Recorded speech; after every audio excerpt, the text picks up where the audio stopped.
ಎಲ್ಲ ರೈತ ಬಾಂಧವರಿಗೂ ನನ್ನ ನಮಸ್ಕಾರಗಳು. ಇತ್ತೀಚೆಗೆ ಮೆಣಸಿನಕಾಯಿ ಬೆಳೆಯಲ್ಲಿ ಒಂದು ದೊಡ್ಡ ಸಮಸ್ಯೆ ಕಾಡ್ತಾ ಇದೆಯಲ್ವಾ? ಹೂ ಉದುರೋದು, ಗಿಡ ಬೆಳಿಲಾರ್ದೆ ಕುಗ್ಗಿ ಹೋಗೋದು. ಹಾಗಿದ್ರೆ ಬನ್ನಿ, ಇವತ್ತು ಆ ಸಮಸ್ಯೆಯ ಆಳಕ್ಕೆ ಇಳಿದು ಅದಕ್ಕೆ ಒಂದು ಖಚಿತವಾದ ಪರಿಹಾರವನ್ನ ಒಟ್ಟಿಗೆ ಸೇರಿ ಕಂಡುಹಿಡಿಯೋಣ. ನಿಮ್ಮ ಹೊಲದಲ್ಲಿ ಮೆಣಸಿನಕಾಯಿ ಗಿಡಗಳು ನೋಡೋಕೆ ಚೆನ್ನಾಗಿ ಬೆಳೆದು ಹೂ ಬಿಡುವ ಟೈಮಲ್ಲಿ ಇದ್ದಕ್ಕಿದ್ದಂತೆ ಹೂಗಳೆಲ್ಲ ಉದುರಿ ಹೋಗ್ತಾ ಇದೆಯಾ? ಗಿಡಗಳು ಮುಂದಕ್ಕೆ ಬೆಳೆಯೋದನ್ನೇ ನಿಲ್ಲಿಸಿ ಕುಗ್ಗಿ ಹೋದ ಹಾಗೆ ಕಾಣಿಸ್ತಾ ಇದೆಯಾ?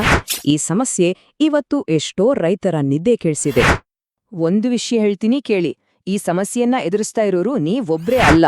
ದಯವಿಟ್ಟು ಧೈರ್ಯ ಕಳೆದುಕೊಳ್ಬೇಡಿ. ಇದರ ಹಿಂದೆ ಒಂದು ಕಾರಣ ಇದೆ. ನಮ್ಮ ಕಣ್ಣಿಗೆ ಸುಲಭವಾಗಿ ಕಾಣಿಸದೇ ಇರೋ ಒಂದು ಸಣ್ಣ ಕೀಟ ನಮ್ಮ ಬೆಳೆಗೆ ಇಷ್ಟೆಲ್ಲ ಹಾನಿ ಮಾಡ್ತಾ ಇದೆ. ಹಾಗಾದ್ರೆ ಆ ಹೊಸ ಶತ್ರು ಯಾರು? ಅದನ್ನು ಗುರುತಿಸೋದ್ ಹೇಗೆ? ನಮ್ಮ ಬೆಳೆಯನ್ನ ಅದರಿಂದ ಕಾಪಾಡ್ಕೊಳ್ಳೋದು ಹೇಗೆ? ಬನ್ನಿ, ಈಗ ಒಂದೊಂದಾಗಿ ತಿಳಿದುಕೊಳ್ಳೋಣ. ಇದ್ರ ಹೆಸರೇ ಕಪ್ಪು ನುಸಿ. ಇದಕ್ಕೆ ಬ್ಲ್ಯಾಕ್ ಥ್ರಿಪ್ಸ್ ಅಂತಾನೂ ಕರೀತಾರೆ. ಇದು ಎಷ್ಟು ಸಣ್ಣದು ಅಂದ್ರೆ ಕೇವಲ 1-2 ಮಿಲಿಮೀಟರ್ ಅಷ್ಟೇ.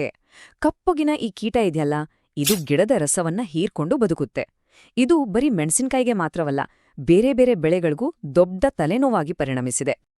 ಸರಿ, ಈಗ ಈ ಕೀಟ ನಮ್ಮ ಹೊಲಗಳಿಗೆ ಎಲ್ಲಿಂದ ಬಂತು ಮತ್ತು ಹೇಗೆ ಬಂತು ಅನ್ನೋದ್ರ ಬಗ್ಗೆ ಸ್ವಲ್ಪ ಆಳವಾಗಿ ನೋಡೋಣ. ಶತ್ರು ಯಾರು ಅಂತ ಸರಿಯಾಗಿ ತಿಳಿದುಕೊಂಡ್ರೆ ತಾನೇ ಯುದ್ಧ ಗೆಲ್ಲೋಕೆ ಸಾಧ್ಯ. ಇಲ್ಲಿರುವ ಮುಖ್ಯವಾದ ವಿಷಯ ಏನಂದ್ರೆ, ಈ ಕಪ್ಪು ನುಸಿ ನಮ್ಮ ದೇಶದ ಕೀಟವೇ ಅಲ್ಲ. ಇದು ಹೊರದೇಶದಿಂದ, ಅಂದ್ರೆ ಆಗ್ನೇಯ ಏಷ್ಯಾದ ಕಡೆಯಿಂದ ಬಂದಿದೆ. ಅದಕ್ಕಾಗಿಯೇ ಇದು ಇಲ್ಲಿ ಬಂದು ಇಷ್ಟು ದೊಡ್ಡ ಸಮಸ್ಯೆಯಾಗಿ ಬೆಳೆದು ನಿಂತಿದೆ. ನೋಡಿ, ಇದು ಎಷ್ಟು ಬೇಗ ಹರಡಿದೆ ಅಂತ. 2015ರಲ್ಲಿ ಬೆಂಗಳೂರಿನಲ್ಲಿ ಪಪಾಯಿ ಗಿಡದ ಮೇಲೆ ಇದನ್ನ ಮೊದಲು ಗುರುತಿಸಿದ್ರು. ಆದರೆ ಕೆಲವೇ ವರ್ಷಗಳಲ್ಲಿ, ಅಂದ್ರೆ 2021-22ರ ಹೊತ್ತಿಗೆ ಕರ್ನಾಟಕ, ಆಂಧ್ರ, ತೆಲಂಗಾಣದ ಮೆಣಸಿನಕಾಯಿ ಬೆಳೆಗಾರರಿಗೆ ಇದು ದೊಡ್ಡ ಶತ್ರುವಾಗಿ ಪರಿಣಮಿಸಿದೆ. ಇದು ಇಷ್ಟು ಬೇಗ ಹರಡೋಕೆ ಕೆಲವು ಪ್ರಮುಖ ಕಾರಣಗಳಿವೆ. ಮೊದಲನೆಯದಾಗಿ, ಇದು ತುಂಬಾನೇ ವೇಗವಾಗಿ ಮೊಟ್ಟೆ ಇಟ್ಟು ಮರಿ ಮಾಡುತ್ತೆ. ಎರಡನೆಯದಾಗಿ, ಗಾಳಿಯಲ್ಲಿ ಸುಲಭವಾಗಿ ಒಂದು ಹೊಲದಿಂದ ಇನ್ನೊಂದು ಹೊಲಕ್ಕೆ ಹಾರಿ ಹೋಗುತ್ತೆ. ಅಷ್ಟೇ ಅಲ್ಲ, ನಮ್ಮ ಕೃಷಿ ಉಪಕರಣಗಳಲ್ಲಿ ಅಡಗಕೊಂಡು ಕೂಡ ಹರಡುತ್ತೆ. ಎಲ್ಲಕ್ಕಿಂತ ಮುಖ್ಯವಾಗಿ, ಇದನ್ನು ತಿಂದು ನಿಯಂತ್ರಿಸೋ ನೈಸರ್ಗಿಕ ಶತ್ರುಗಳು ನಮ್ಮ ಪರಿಸರದಲ್ಲಿ ಇಲ್ಲ. ಅದಕ್ಕೆ ಇದರ ಹಾವಳಿ ಜಾಸ್ತಿ. ಸರಿ, ಈಗ ಈ ಕೀಟ ನಮ್ಮ ಬೆಳೆಗೆ ಯಾವ ರೀತಿ ಹಾನಿ ಮಾಡುತ್ತೆ ಅಂತ ಸ್ವಲ್ಪ ಹತ್ತಿರದಿಂದ ನೋಡೋಣ. ಯಾಕಂದ್ರೆ ಇದನ್ನ ಬೇಗ ಗುರ್ತಿಸೋದು ತುಂಬಾನೇ ಮುಖ್ಯ. ಇದನ್ನ ಸರಳವಾಗಿ ಹೇಳ್ಬೇಕು ಅಂದ್ರೆ, ಈ ನೂಸಿಗಳು ಸಣ್ಣ ಪುಟ್ಟ ಕಳ್ಳರಿದ್ದಾಗೆ. ಅವು ಗಿಡದ ಎಲೆ ಮತ್ತು ಹೂವುಗಳನ್ನ ತಮ್ಮ ಬಾಯಿಂದ ಕೆರೆದು ಅಲ್ಲಿಂದ ಬರುವ ಜೀವರಸವನ್ನ ಕದ್ದು ಹೀರುತ್ತವೆ. ಇದರಿಂದ ಗಿಡಕ್ಕೆ ಶಕ್ತಿಯೇ ಇಲ್ಲದಾಗೆ ಆಗ್ಬಿಡುತ್ತೆ. ನಿಮ್ಮ ಹೊಲದಲ್ಲಿ ಈ ಲಕ್ಷಣಗಳು ಇದೆಯಾ ಅಂತ ಒಮ್ಮೆ ಸರಿಯಾಗಿ ಗಮನಿಸಿ. ಹೂವುಗಳು ಹೆಚ್ಚಾಗಿ ಉದುರುತ್ತಾ ಇದೆಯಾ? ಕಾಯಿ ಸರಿಯಾಗಿ ಕಟ್ಟುತ್ತಿಲ್ಲವೇ? ಗಿಡದ ಬೆಳವಣಿಗೆ ನಿಂತು ಹೋಗಿದೆಯಾ? ಮೆಣಸಿನಕಾಯಿಗಳು ಚಿಕ್ಕದಾಗಿ ವಿಕಾರವಾಗಿ ಬರ್ತಾ ಇದೆಯಾ?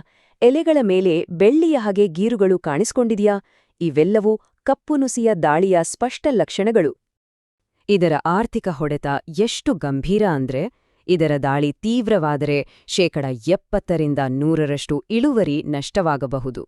ಅಂದ್ರೆ ನಮ್ಮ ಬೆವರು, ನಮ್ಮ ಶ್ರಮ ಎಲ್ಲ ವ್ಯರ್ಥವಾದ ಹಾಗೆ.